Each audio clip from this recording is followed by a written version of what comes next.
God's representation, which means speaking and acting on his behalf in this day of the Lord, is his righteous servant of Isaiah 53.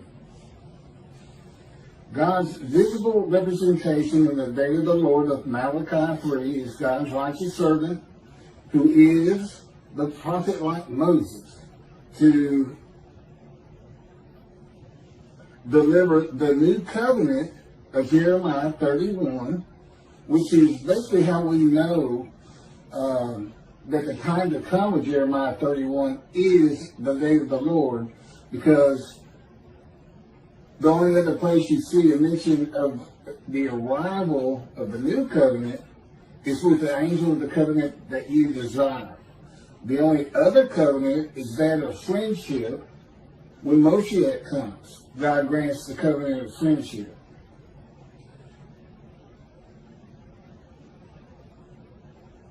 The prophet like Moses to deliver the new covenant to the Jewish people, as Moses delivered the first.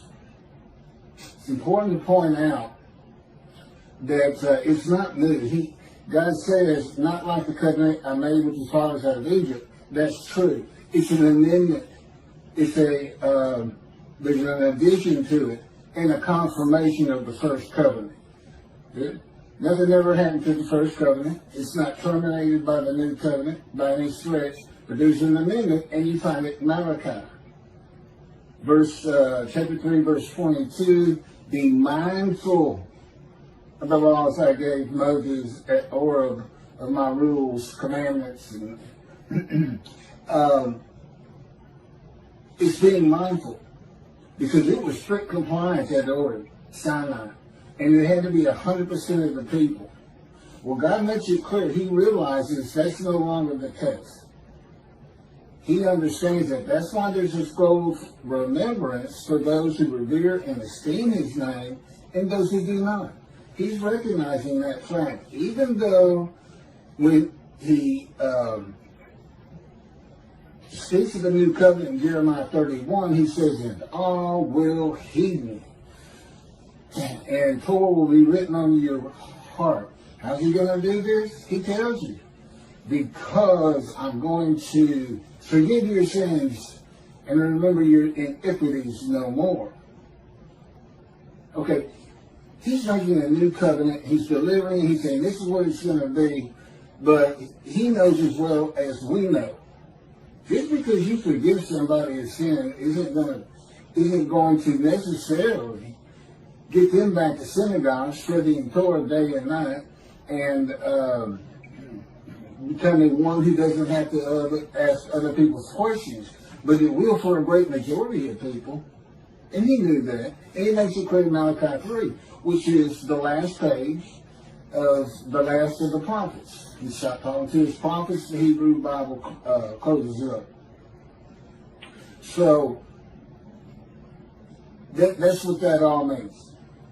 As far as everybody has to, it becomes, be mindful. Now each sect, I guess it is, of Judaism, Orthodox, conservative, Reform or Reconstructionist, they're all going to have to decide what that means for them. As you can imagine, everybody's going to come up with something different. What being mindful is, but as Elijah, and I am the righteous servant, and I'll get to this, I actually handled the task of Elijah, David, and the prophet like Moses. I've already pretty much handled the prophet like Moses. I've written 2 books. As Moses wrote the Torah, God told me what to write down, commanded and directed. It's not straight dictation. I get real involved in it. He makes me feel like a writer. But every word is his. It's divinely received. So it's scripture. It's not canonized, but it is new, and it straightens out a lot of things that Judaism has gotten wrong. They just flat got it wrong, and he knew they would. There's a lot of crafty writing in there. 53 is a great example. The reason I'm pressed with the Z's that I'll offer myself for guilt and receive long life. The person with disease has got one purpose. He knew the Gentiles were going to come up with an unblemished Lamb of God under Leviticus for sin forgiveness. It's a story, but he knew they'd come to it and they would ignore those words. They would ignore. They interpreted it to be he was brought to sickness, was brought into grief. But the problem with that is, in verse 12, he's exposed to death. So whatever this sickness is, it exposes him to death and takes him to grief. In my case, that was cancer. So they can tiptoe around it all they want. But I had to go through the cancer just because of that, because Ezekiel is your go-by for 53. The Spirit seized me, and I went into bitterness and fury of my spirit, he says, in the hand of God. Now, I'm going to get to that. That's God getting you that's going to God's boot camp. And he doesn't have it doesn't bother him one back to wound you, to hurt you mightily, to basically maltreat you. I call it torment. Sometimes it can be so bad, but it has changed me. Now, it took 13 years, but I'm not the same person he started with by any stretch of the imagination. It takes the fury from you. You know, Moses was like that. He got so furious he killed a man. Ezekiel was like that. I was like that. And we call it his fire refinement. And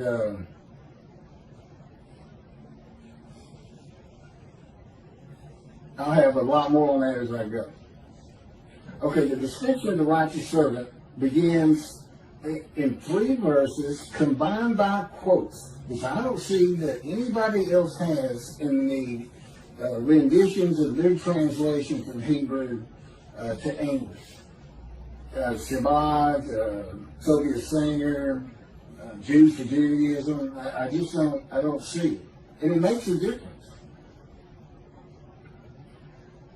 3 verses combined by quotes at the end of chapter 52, which of course leads into 53, where God is the speaker. And then it becomes the witnesses in verse 1 of chapter 53, speaking in the first 6 verses, also combined in quotes. Okay, that's important because Isaiah 53 is a story. The righteous servant is as lowly as these people are. For the most part, that's what you gather. He was born from arid land, this and that, but rises to a great tree crown. Okay, he starts lowly. Okay, then he goes back and helps them because they're in the same place. What is it? They're unrighteous. They're sick. They're not observant Jews. They feel badly before God. They don't live their lives correctly. They've got all kinds of problems in the family. They've got problems at work. All kinds of things simply because they don't obey God's laws that he says you really need to get through this harsh world. You know, he says it's nothing to me whether you abide by them or not. It's for you. You know, if you don't want to be observant, I'm not going to pay any attention to you. That's just the way he is. Okay, here's the witnesses. This is the witnesses, and they are the many made righteous. Remember, this man, he goes through all these things. They're going to tell you, he was wounded. He was, well, let me read it. Let me read what they have. But he ends up making the many righteous, and that would include all these people who are sick from unrighteousness, and then a multitude of people. It starts out slow, which I can attest to. Okay, the witnesses who are Jews identify themselves as ones of the many made righteous by God's righteous servant, saying, "It was our sickness that he was bearing, our suffering he endured." That's verse 4. He was wounded because of our sins, crushed because of our iniquities. Verse 5. He bore the chastisement that made us whole, and by his bruises we were healed. Verse 5. And the Lord visited upon him the guilt of us all. Verse 6. And see, offering for guilt. Verse 10. That's what the offering for guilt's all about. Basically, that's where you tell God, I'll go remove their guilt by being the teacher of righteousness that makes them righteous. I'll make them righteous, their guilt is gone. And then what about all these words? Wounded, chastised, sickness he took, this and that. That's God's boot camp. That's where he sleep deprivation, maltreatment. I mean, the stories are endless over 13 years because he's relentless. And he does not sleep, which means I don't sleep much. And, most of the time I can't understand why he's still doing it. I feel like I'm prepared and I'm ready. The last 2 years have been the most terrible, brutal of the 13. Every year it just escalated more and more. And his response to that is, it takes more to get out of you what I want. These emotions, all these different emotions. He says, the more I draw them out, the more I maltreat you, the more I make you angry, the more you change, whether you can see it or not. In the short term, I couldn't see anything changing in the first 3 or 4 years. But it started to. And today, I can look back, and he can take me back, so he can put pictures in my mind and make me feel as I felt in the beginning. And I see a great difference, Okay, now, what I'm reading from here on my phone is from the books. So, I'm kind of giving you just the vernacular on it from my standpoint, but I make sure I read what he wrote because it's a lot clearer. It makes more sense. But this is why I'm getting all this. Is that God gave it to me. He taught me the Bible. He had me read it. We would go out on long walks. I had visions. And then we finally, after about 5 years, got to writing a blog. And all the blogs became the chapters. The book of Ezekiel is the key to understanding Isaiah 53. In the book of Ezekiel, God seized him and made him suitable for the purpose of being a prophet to the Assyria, Babylon exiles in God's final refinement.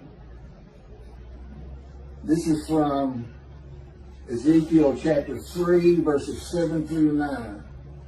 But the house of Israel will refuse to listen to you, for they refuse to listen to me. For the whole house of Israel are brazen of forehead and stubborn of heart.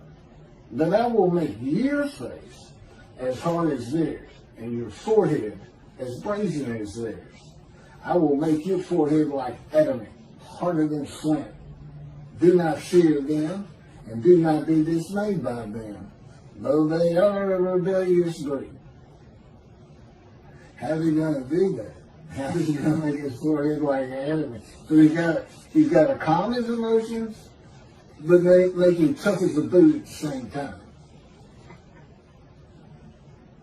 Ezekiel says, "A spirit seized me and carried me away.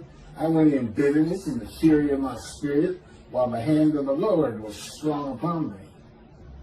That's the fire of refinement. He's bitter and furious at God because he's hurting me. He's hurting his feelings, he's hurting his emotions, he's hurting him physically. He pinned him to the ground with his hands bound behind his back like he had handcuffs on. He has to lay on one side all day long and all night long for 390 days. If you think it didn't happen, I beg to differ. I tell God, that's it. And he had 40 more days for the sins and the punishment of the house of Judah, it said.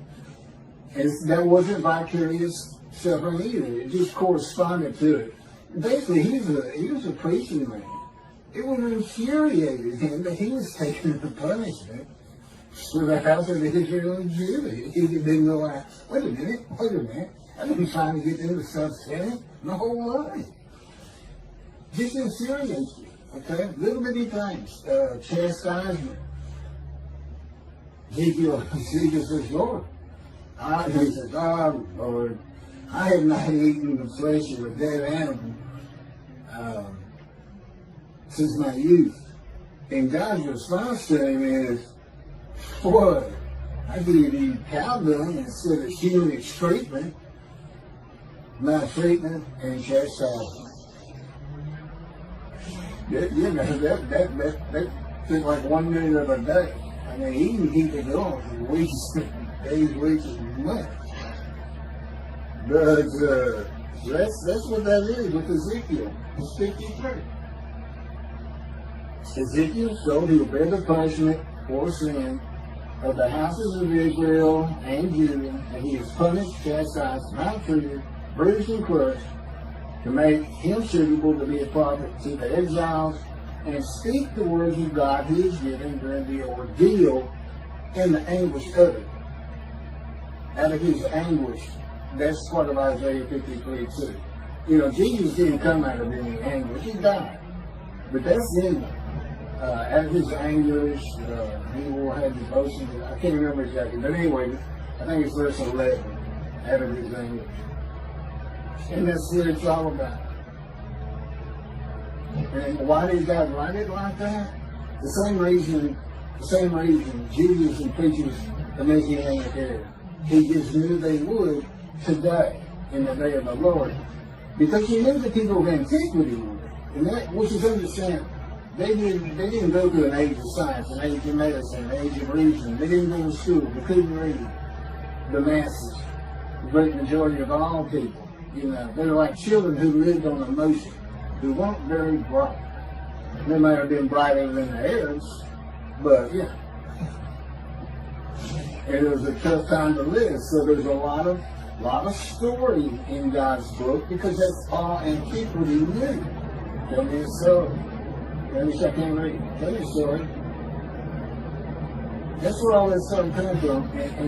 But you know, once you become enlightened and you have reason and you're an intelligent man, you're a skilled man, you got to start asking yourself, well, wait a minute. How is nation going to love nation? How are you going to get this world to suddenly, out of nowhere, 2 billion Christians, 2 billion Muslims say the Jews been right about God all along? How stupid will we? It can't happen.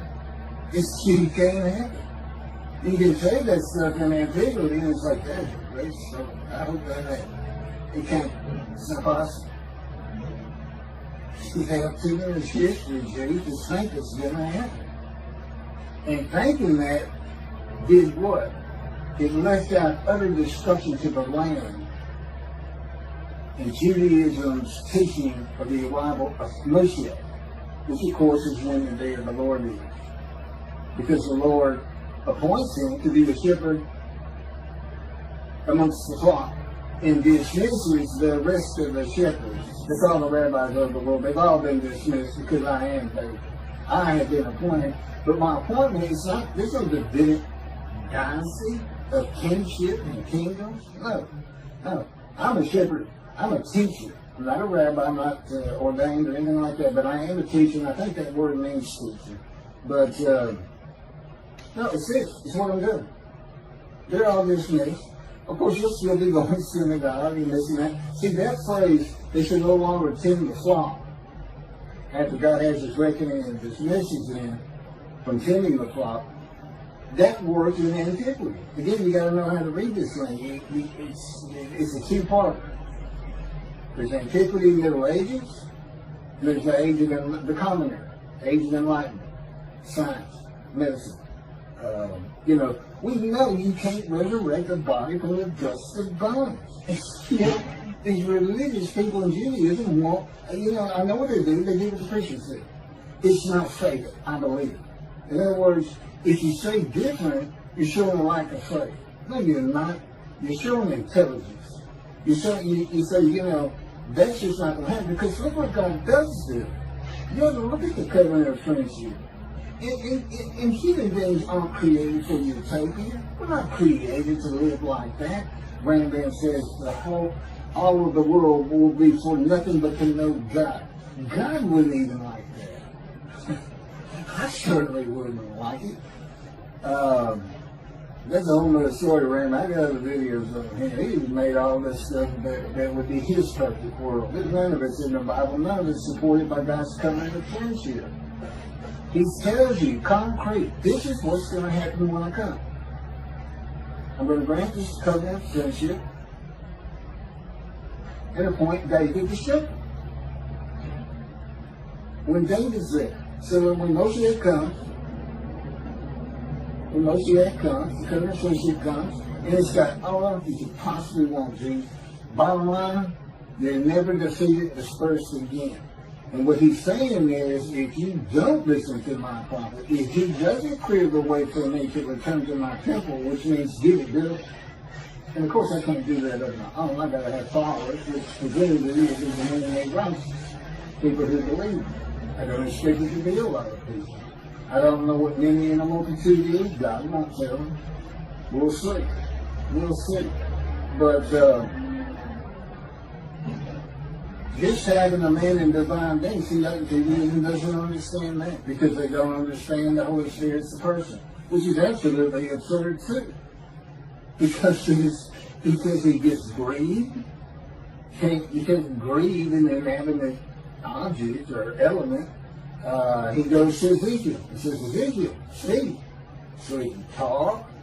And then to make a show of it, Ezekiel's in Jerusalem, God leaves, ascends, and then descends on a hill east of Jerusalem, which means the Holy Spirit, and then it says the Spirit of God, who would have been left there, took Ezekiel on a vision. He's got to be a person, and he is. Those are the divine beings. Those two are always together.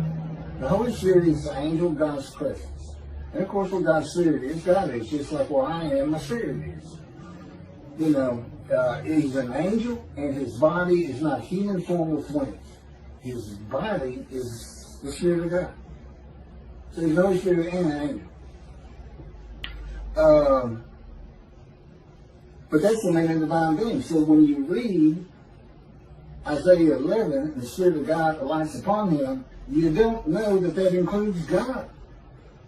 Because he doesn't say it. But God is in his Spirit. Now, this scripture on that, I'll leave that to some other videos that make it clear God is in his Spirit. And he doesn't tell you why. This is why proofs. This is how you say, I can't believe this is happening. I can't believe we had so many things wrong. But all of this makes perfect sense. And how does this man, who was an atheist for 50 years, a Gentile, from Texas of all places, know all these things and see all this that no Jew has ever seen before? Did I just suddenly become the greatest sage and rabbi in the history of Judaism for the Jewish people? No, people. I didn't. It's because God taught me.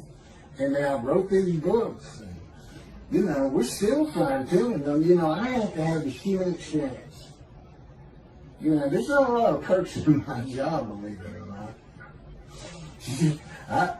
I have to, I still forget things. They'll have me forget things. But they have total control of my mind. They know when I've forgotten something. They could tell me. Every so often I'll make some mistakes in my typing. And he'll leave it in there because it embarrasses me. Continuing to change me. Draw some emotion from it. But it won't ever be anything that hurts his cause. I can promise you that. Okay, so back to Ezekiel.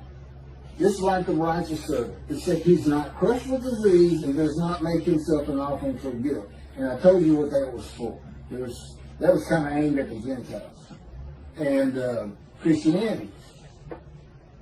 The description of the righteous servant starts in 52. At the end of it, 51, God passes his wrath from the Jewish people to those who told them to get down on the ground and walked all over them. That would be that group of Gentiles specifically. And it took your book and said you don't know how to read it. It's prophetic of Jesus. But Gentiles in general, because the world has done that one way or another. But I think it's specific. So his wrath is on Christianity right now. And I am the biggest arrow in the quiver. Because Isaiah 53 is a Gentile. God comes from Adam, and of the peoples, of the Jews, none are with him. And Adam is associated with Esau, and all his descendants were Gentiles. He married nothing but Gentile women, the Edomites. And Adam was in Jordan, and that's Gentile lands too. So basically, I'm coming from a Gentile country, a Christian country, and I'm coming with a Gentile. There's no Jews with me. And nobody's known that. And, you know, how could a man totally fit the description of the Lord's righteous servant in Isaiah 52, 14, 13, I'm just looking for the descriptive parts. This is where it all starts for 53. With his appearance marred, unlike that of man. That would be normal men. And just so marred, he shall startle many nations. In verse 52-15, there is a word. First of all, marred means to deceive or disfigured. That's what marred means. Unlike that of other men. God says, I touched you in the womb and took my right breast from me and withered my right arm. And I had to have some surgery up here so I could move it correctly. But it works good. It works just as good as the left. It just doesn't have any strength. But it's fast. I mean, I throw a baseball with him. But he did. He disfigured me at birth. So it started, but he never spoke to me. They came to me just like Jeremiah. They came to me at birth. And I think Jeremiah says in the womb. But anyway, because they have my whole life. They show it to me in vision. They don't have all of your life. They know who you are just by looking at you. And they have a knowledge, an absolute knowledge that's beyond anything we can comprehend. But I mean, they literally can send back the ambience of any event in my life. My first kiss, driving my first car, and just the different places I've lived. You know, it always feels kind of different when you live in other places. It's truly amazing, but they had to show me that we did these things. We orchestrated these things. And, but he didn't speak to me until I was 50 years old. But he just figured me in the womb for that verse, right there. Just for that. I've never let it bother me personally.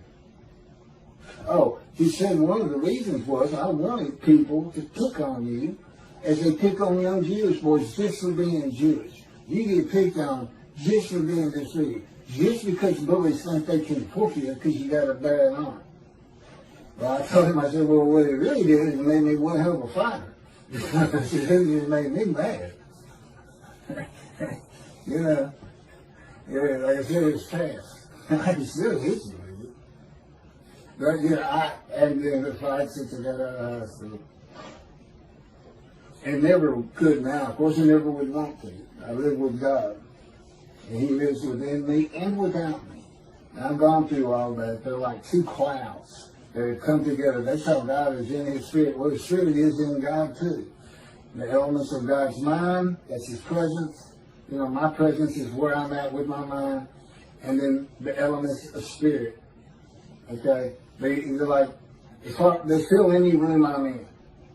But they flow through me. That's the difference. I'm mixed in there with him. Whereas if you're in the room with me, they would just surround you. They flow through me. And so does his power.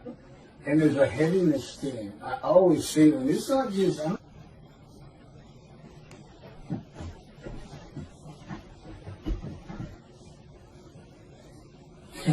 talk about that happen now. I'm going to try to stop talking so much. Ad-libbing. I could just be reading this straight. Picking back up, if I were to be seen with all of my injuries from accidents and surgical operations at one time, before healing, together with my congenital disfigurement, my appearance and features would be marred from that of a man and people. There's a long history in the book on my life, beginning with my first surgery to impaling my right knee on a Coke bottle, almost losing my leg. There's a lot of story on that, being shot through the abdomen when I was about 18, I think it was, and almost dying from that.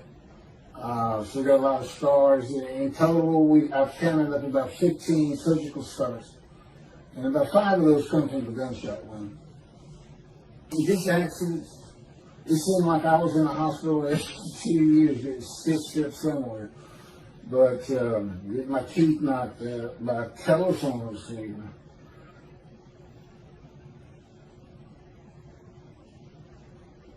And so so that is how, everything I just said, is how a man could fit the description of the Lord's righteous servant in Isaiah 52:14, and just so he shall startle many nations, kings shall be silenced because of him. Okay, I went through all that. I'm marred, I'm disfigured, but I'm still alive.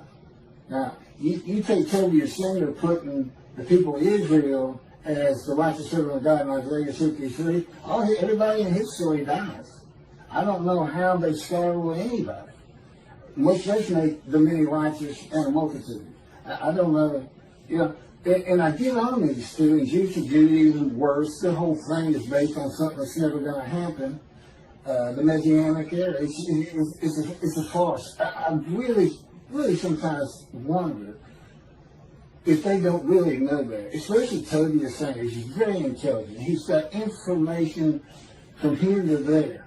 But his reasoning capabilities on Isaiah 53:10, because that's all I've really got, is scary. It's so bad. It's scary bad. He went to Leviticus like the Christians did with Jesus and started applying human beings to an animal worship and atonement system that God did away with in the times of the Bible. Nobody gets long life. Nobody makes anybody righteous. To think he doesn't really know, but then that would say he's a liar.